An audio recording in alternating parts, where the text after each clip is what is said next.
तो आज से 4 हफ्ते पहले जब स्ट्रीट टू थिएटर्स में रिलीज हुई थी तो ये बात तो सभी को पता थी कि ये फिल्म बहुत अच्छा परफॉर्म करने वाली है, बट ये इतना ज्यादा आउट परफॉर्म कर जाएगी ये तो किसी ने भी नहीं सोचा था, क्योंकि पहले ये टॉप 5 हाईएस्ट ग्रॉसिंग फिल्म में आ चुकी थी, लेकिन हमने 4th वीकेंड के बाद ये टॉप 5 में नहीं बल्कि टॉप 2 में आ चुकी है। That's right, street two is the second highest grossing film in the history of Hindi cinema. In fact इस फिल्म ने अपने 4th वीकेंड पे इतना ज्यादा बेहतरीन परफॉर्म किया है कि मोस्ट ऑफ द फिल्म जो कि 2024 में रिलीज हुई है उनका फर्स्ट वीकेंड भी इतना अच्छा नहीं रहा, जिसका अगर आपको छोटा सा नमूना देना हो तो अपने 4th फ्राइडे को इसने 4.5 करोड़ की कमाई की, उसके बाद सैटरडे को कलेक्शंस ऑलमोस्ट डबल हो गए जब इसका फिगर आया 8.5 करोड़ का। और संडे को हम सभी जानते हैं कि पूरे इंडिया में छुट्टी मनाई जाती है, तो संडे का जो फिगर है वो हाईएस्ट रहा जहां इस फिल्म ने 11 करोड़ कमाए। और इस तरीके से इसका जो 4th वीकेंड है वो अप्रोक्सीमेटली 25 करोड़ का रहा। और जैसे कि मैंने कहा, बहुत सारी बॉलीवुड फिल्म इस साल रिलीज हुई है जिनका इतना लाइफ टाइम कलेक्शन भी नहीं रहा है। और इसी धमाकेदार 4th वीकेंड के साथ इस फिल्म का जो ओवरऑल कलेक्शन हो चुका है वो हो चुका है 551.44 करोड़। और ये क्यों इतना ज्यादा ग्रेट है,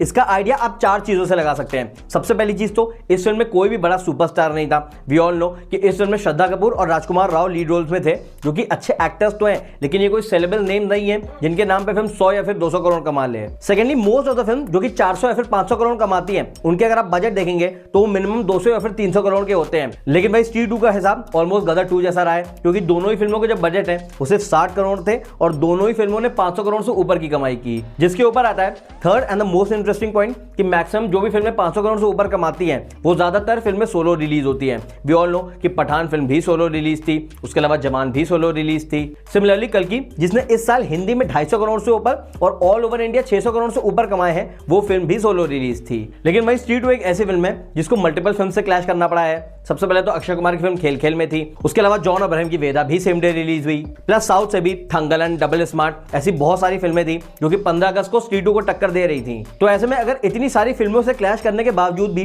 कोई फिल्म 550 करोड़ से ऊपर कमाती है, वो भी अपने फर्स्ट मंथ में, तो उसको डेफिनेटली हिस्टोरिक माना जाएगा। जिसके बाद आता है 4th और सबसे इंपॉर्टेंट पॉइंट कि ये बॉलीवुड की तरफ से ऐसी सेकंड फिल्म है जिसने 550 करोड़ क्लब में एंट्री मारी है। यहां मैं बता दूं कि इससे पहले सिर्फ शाहरुख खान की जवान फिल्म थी जो कि लास्ट ईयर 7 सितंबर को रिलीज हुई थी और उस फिल्म ने भी 550 करोड़ वाले क्लब में एंट्री मारी थी। लेकिन उसके अलावा बॉलीवुड की आज तक कोई भी ऐसी फिल्म नहीं रही है जिसने इस फीट को अचीव किया हो। Now just in case you are wondering कि एनिमल, पठान और गदर 2 के कलेक्शन कितने थे, तो यहां मैं बता दूं कि एनिमल ने अपने हिंदी वर्जन में 503 करोड़ की कमाई की थी, जिसको स्ट्रीट टू ने बहुत पहले ही बीट कर दिया है। उसके अलावा पठान ने अपने हिंदी वर्जन में 525 करोड़ की कमाई की थी, जिसको अगेन स्ट्रीट टू ने अपने 4th वीकेंड पे बीट कर दिया है। एंड लास्टली गदर 2 का लाइफ टाइम कलेक्शन 527 करोड़ था, जिसके अगेन आगे स्ट्रीट टू निकल चुकी है। सो इन सिंपल वर्ड्स 551 करोड़ के कलेक्शन के साथ स्ट्रीट टू हिंदी सिनेमा की सेकंड हाईएस्ट ग्रॉसिंग फिल्म बन चुकी है। एंड डोंट बी सरप्राइज अगर ये आने वाले दिनों में जवान फिल्म के कलेक्शन को भी बीट कर दे, क्योंकि यहां मैं बता दूं कि जवान ने अपने हिंदी वर्जन में 582.31 करोड़ की कमाई की थी। एंड डोंट फॉरगेट कि वो फिल्म सोलो रिलीज हुई थी,